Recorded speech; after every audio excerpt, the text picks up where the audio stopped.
Bismillahirrahmanirrahim. Assalamualaikum warahmatullahi wabarakatuh.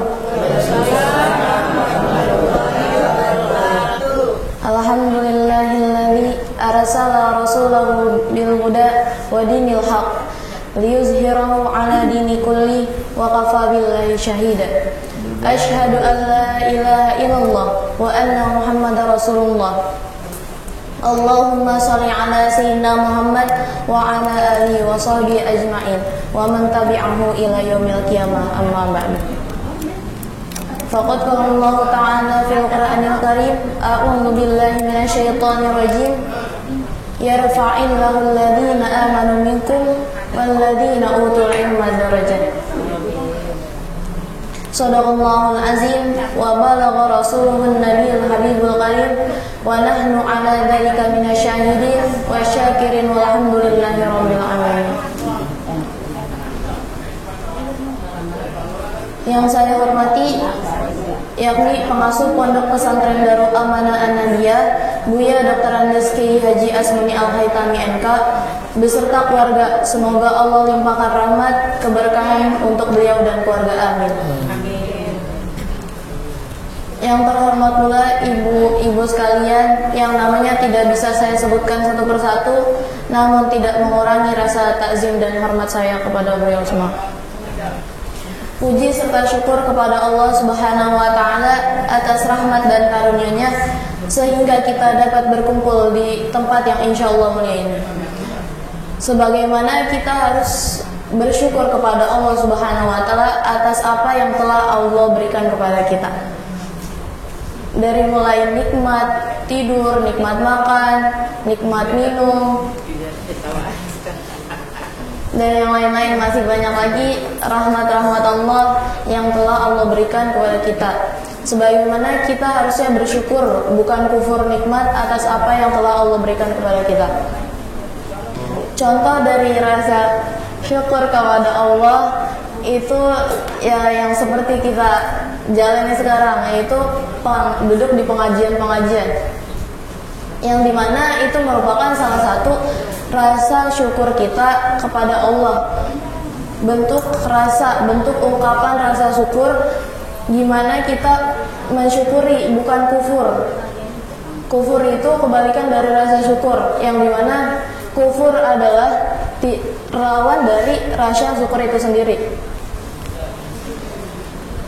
Salawat serta salam semoga selalu kita tercurahkan kepada junjungan Nabi besar kita, Nabi Muhammad SAW, yang mana telah membawa umatnya dari zaman kegelapan dan zaman terang benderang seperti sekarang ini, minaz zulumati ilan nur.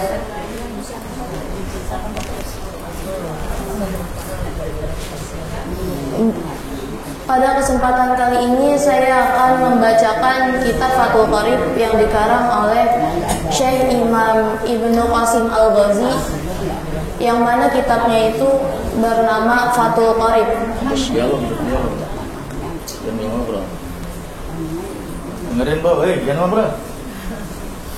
Syarah dari Ghoyatut Taqrib yang dikarang oleh Abi Suja. Di sini saya akan menjelaskan tentang mengqosor sholat. Mengqosor sholat, udah pada tahu belum, Bu? Qosor sholat itu apa? Qosor sholat, ya, meringkas sholat. Meringkas sholat di dalam perjalanan. Jadi saya akan membacakan bab yang tentang mengqosor sholat. Bismillahirrahmanirrahim. Qala mu'allifu rahimahullah ta'ala wa nafa'ana bihi fid dharaini, amin. Faslun ay haza faslun, bermula ini itu suatu pasal fi qasri sholati wa jam'iha, di dalam menjelaskan tentang qasar sholat dan jamak sholat. Wa yajuzu lil musafiri, dan boleh bagi musafir ay mutalabisi bis safari qasrus sholati rubaiyah. Bagi musafir itu boleh mengqosor sholat yang rubaiyah. Jadi qosor itu nggak boleh sholat yang 3 rakaat, 2 rakaat. Jadi harus yang berbangsa 4. Kayak contohnya misalkan sholat zuhur, sholat asar, Nah, itu bisa dikosor atau bisa diringkas. La ghairaha min sana'iyatin wa sulasiyatin. Tidak selainnya, selain yang 4, min sana'iyatin dari yang berbangsa 2, wa sulasiyatin yang berbangsa 3. Maksudnya yang berbangsa 2 adalah sholat subuh, dan yang berbangsa 3 adalah yaitu sholat maghrib. Yang dimana dua-duanya itu tadi sudah saya jelaskan bahwasannya yang bisa dikosor adalah sholat yang 4 saja. Wa jawazu qasri sholatir rubaiyah bi khamsi syara'it. Dan bolehnya mengqasar sholat yang berbangsa 4 itu ada 5 syarat. Ada yang tahu Bu syarat-syarat qasar itu apa aja? Qasar sholat itu ada 5. Di kitab Fathul Qorib ini ada 5. Yang pertama, al-awwal ayyakuna safaruhu ay syakhsu fi ghairi ma'siyatin. Jadi syarat yang pertama itu adalah bahwasannya perjalanan dia itu, perjalanan seseorang itu bukan buat maksiat. Contohnya misalkan ibu mau ke tempat saudara. Nah, niatnya itu bukan buat menyambung silaturahmi, tapi memutus silaturahmi. Contohnya seperti itu. Nah, itu tuh nggak boleh. Itu nggak boleh. Namanya itu perjalanan yang bermaksiat atau yang buruk gitu. Untuk memutus silaturahmi. Sedangkan memutus silaturahmi itu adalah perbuatan tercela. Huwa syamilun lil wajibi qada'i dainin. Ialah yang mengandung yang wajib membayar hutang baginya. Nah, kalau di sini wajibnya itu kalau misalkan ibu mau bayar hutang nih ke saudara, ke teman atau ke sahabat. Nah, itu tuh wajib, perjalanan wajib yang tanpa maksiat. Di sini dijelaskan yang tanpa maksiat, yang wajib itu perjalanan yang buat bayar hutang. Yang bayar hutang, hutang apapun. Pokoknya hutang yang harus dibayar. Misalkan udah jatuh tempo, misalkan ibu bilang nanti bulan depan saya ganti uangnya gitu. Saya minjem duit segini, terus saya ganti nanti bulan depan. Nah, itu perjalanan untuk wajib membayar hutang. Kalau ini kalau pergi ziarah, nah itu suka ziarah coba tanya. Sholatnya boleh nggak kita sholat jamaah? Kalau misalkan ziarah, sholatnya itu tergantung. Dia tuh karena ziarah itu adalah perbuatan yang baik atau yang jahat, Bu? Baik, bukan yang buruk. Jadi boleh saja.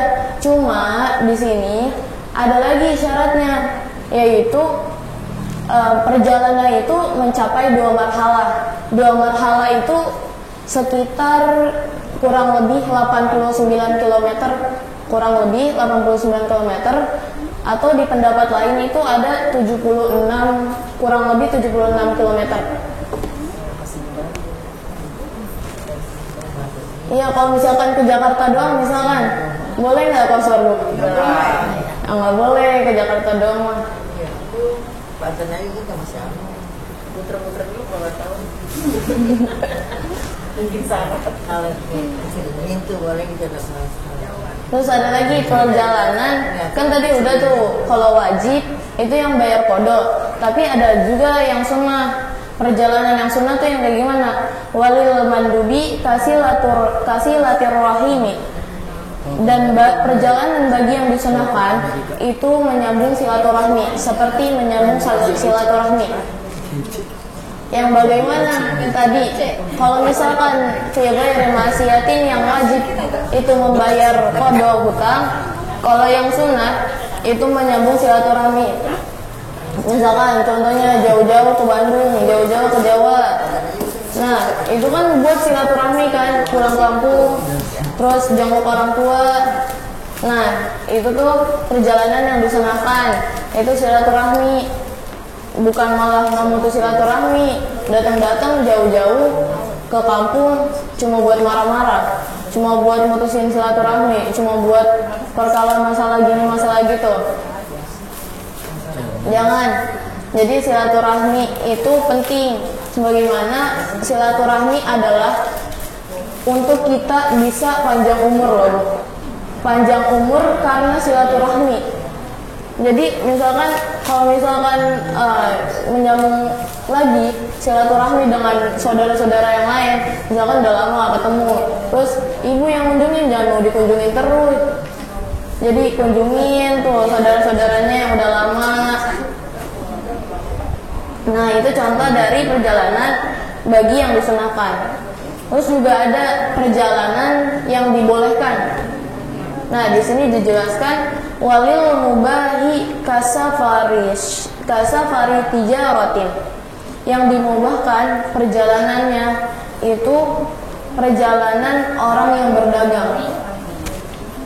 Nah, orang yang berdagang misalkan dari sini ke Bandung misalkan. Dia tuh tokonya adanya di Bandung. Terus kita punya pusat di sini. Terus kita nganterin ke sana, itu nggak apa-apa qashar. Itu memenuhi syarat qashar yang pertama. Amma safarul ma'siyati kasafaril liqat'i tariqi fala yatarakhasu fihi biqasrin wala jam'in. Adapun tujuan perjalanannya itu maksiat, untuk memutus perjalanan, maka tidak ada keringanan bagi orang tersebut dengan qashar atau jamak. Jadi yang tadi udah saya jelaskan, kalau misalkan perjalanannya maksiat atau mengandung maksiat atau tujuannya buruk, maka itu nggak boleh yang namanya tidak memenuhi syarat qashar. Karena syarat qashar tadi ayyakuna safaruhu fi ghairi maksiatin, dengan tanpa maksiat, nggak boleh maksiat. Tujuan perjalanan tersebut nggak boleh maksiat. Nah di sini tuh dijelasin apa sih perjalanan yang maksiat itu, liqat itoriki, untuk memutus perjalanan. Misalkan jauh-jauh gitu, cuma buat begal, cuma buat naruh paku di jalanan, itu nggak boleh. Itu namanya ada tujuan buruk dari si pelaku ini yang buat qashar sholat, tapi tujuannya itu untuk memutus perjalanan. Fala yatarakhasu fihi biqasrin wala jam'in, maka tidak ada rukhsah baginya untuk mengqashar dan jamak. Jadi orang yang kayak gitu, yang bermaksiat, yang tujuannya jelek, itu nggak boleh yang namanya qashar ataupun jamak. Jadi nggak ada keringanan. Rukhsah itu apa sih? Bu, ada yang tahu rukhsah, Bu? Rukhsah itu apa, Bu? Ada yang tahu? Ya, rukhsah itu keringanan. Huwa hukmul ladzi yataghayyaru min su'ubatin ila suhulatin ma'al qiyam sababil hukmi al asli. Jadi rukhsah itu adalah keringanan sebagaimana yang tadinya sulit menjadi mudah. Contohnya qashar ini adalah salah satu rukhsah dari Allah untuk orang yang dalam perjalanan. Jadi orang yang berbuat maksiat tadi itu nggak boleh yang namanya jamak ataupun qashar. Ada yang tahu jamak, Bu? Ada yang tahu jamak? Nah, jamak itu digabung. Nanti ada pasangannya jamak dan qashar. Nah, di sini kita lagi menjelaskan tentang qasharnya dulu. Terus syarat yang kedua yakni watani ang takuna musafatuhu ay as-safari. Hendaknya jaraknya perjalanan itu 16 farsahon. Nah, kalau di kitab ini itu 16 farsah. Nah, 16 farsah ini berapa sih? Tahdidan sebagai batasan fil asahi, di dalam kaul yang sahih, wala tusabu muddatur ruju'i minha, dan tidak dihitung masa pulangnya darinya. Jadi perjalanannya, panjang perjalanannya, bukan pas balik, bukan pas mau deket-deket pulangnya, atau pas udah nyampe kampungnya. Jadi pas lamanya perjalanan itu 16 farsah. Jadi jaraknya 16 farsah. Nah, 16 farsah itu berapa? Wal farsahu salah satu amyalin, dan adapun satu farsah itu 3 mil. Nah, tadi kan udah tuh udah dijelasin 16 farsah. Nah, sedangkan di sini udah dijelasin lagi tuh satu farsah itu 3 mil. Nah, berarti kalau misalkan 16 kali 3 berarti berapa, Bu? 16 kali 3 berapa, Bu? 48. Ya, 48. Jadi perjalanannya itu 48 mil. Kalau misalkan dihitung pakai mil. Tapi kalau misalkan dihitung pakai farsa itu 16 farsa. 16.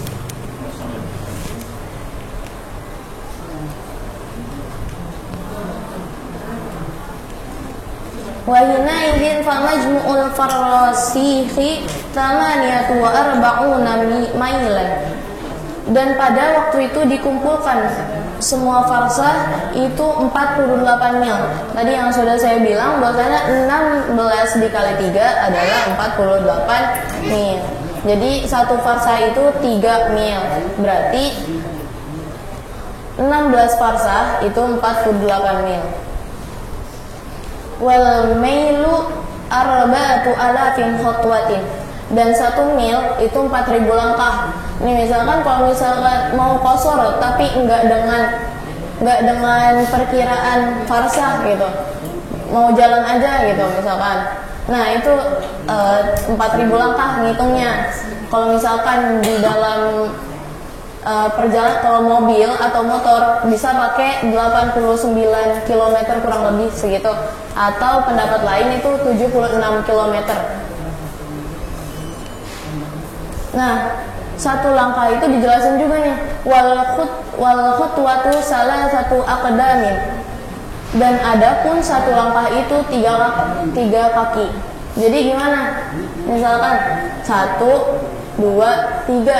3-nya itu buat nutup. 1, 2, 3. 1, 2, 3 gitu. 3-nya nutup. Jadi satu langkah itu adalah 3 kaki. Nah, yang dimaksud 3 kaki itu kayak gitu. Wal muradu bil amyalil hashimiyati, dan yang dimaksud dengan mil itu perkiraan dari ukuran dari mil hashimiyah. Jadi mil itu ukuran buat orang-orang Hashimiyah. Wattalisu, dan ada pun yang ketiga, ayyakunal qasiru muadiyan li sholatir rubaiyah. Dan ada pun yang ketiga, hendaknya orang yang mengqasar sholat itu sholatnya adaan dengan sholat yang 4. Jadi bukan sholat yang kemarin atau sholat yang udah lewat. Itu mah namanya qada. Sebagaimana kalau misalkan ibu di dalam perjalanan, misalkan udah nggak ada rest area gitu, udah nggak bisa sholat, maksudnya udah nggak ada tempat pemberhentian lah. Nah, itu bisa pakai qada. Tapi qadanya gimana? Ibu sholat dulu buat waktu yang afdol. Misalkan di bis, ibu lagi di bis, terus nggak berhenti di rest area atau hujan, misalkan. Nah, itu tuh sholat dulu, walaupun sholatnya itu tayamum aja, cukup tayamum, tapi dikodok lagi sholatnya, bukan memenuhi, tapi kodok lagi sholatnya. Misalkan ibu sholat di bus kan, iya, menghormati waktu aja. Jadi sholat yang pertama itu sholat yang di bis hanya untuk menghormati waktu, bukan sholat yang dipenuhi gitu. Berarti masih ada kewajiban lain, masih ada kewajiban sholat itu untuk waktu yang lain. Misalkan ibu harus qada. Jadi kalau nggak qada berarti belum gugur kewajibannya. Sebagaimana al aslu fil amri lil wujub, asal dari hukum itu adalah wajib.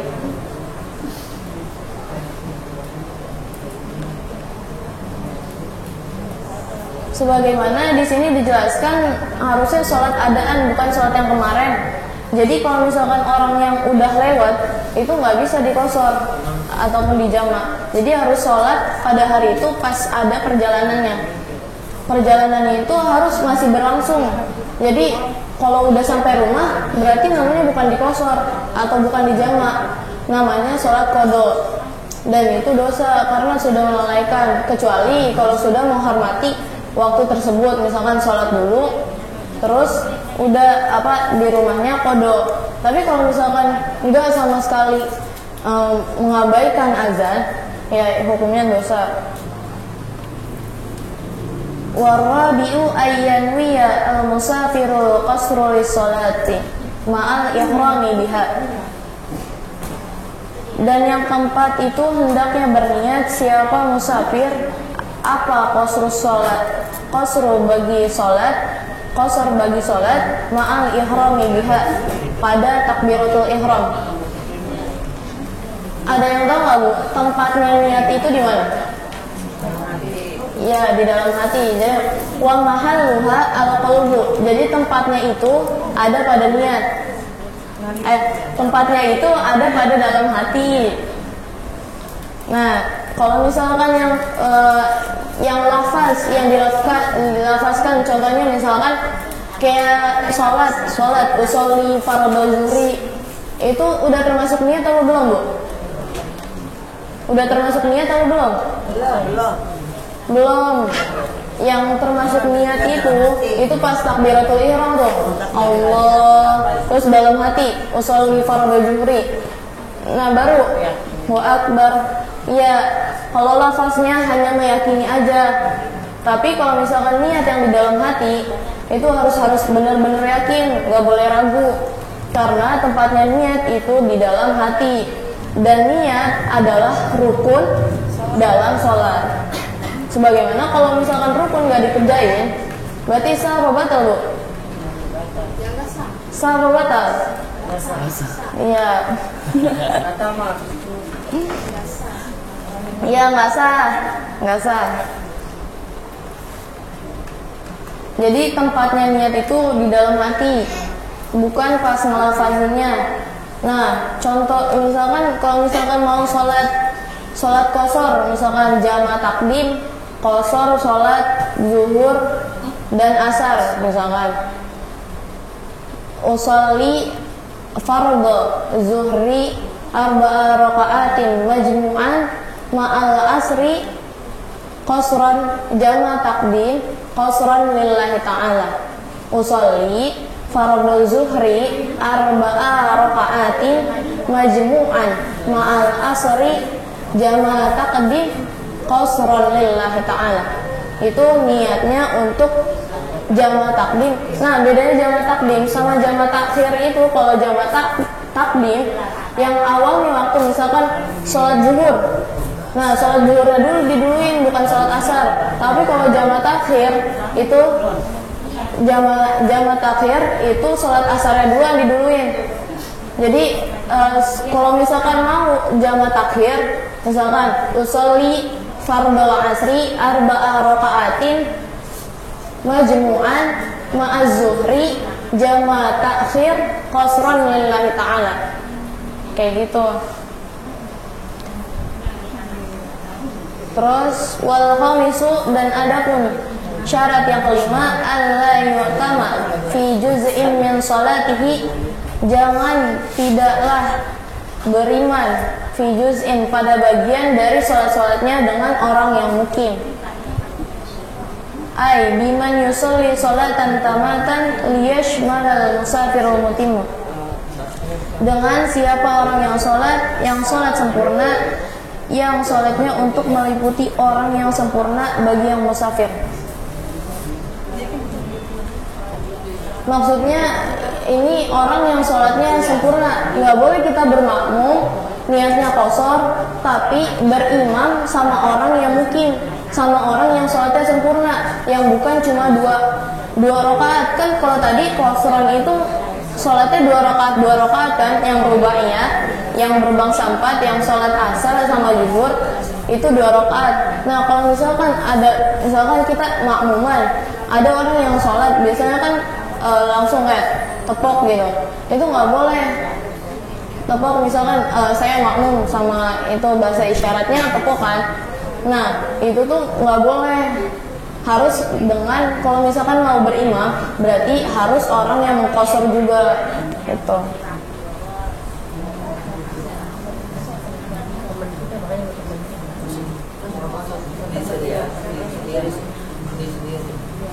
Cukup sekian. Cukup sekian uraian hikmah yang dapat saya sampaikan. Kurang lebihnya mohon maaf. Unzur ma qala wa la tanzur man qala. Wallahu muwaffiq ila aqwamit thoriq. Wassalamualaikum warahmatullahi wabarakatuh. Syukran Ustazah.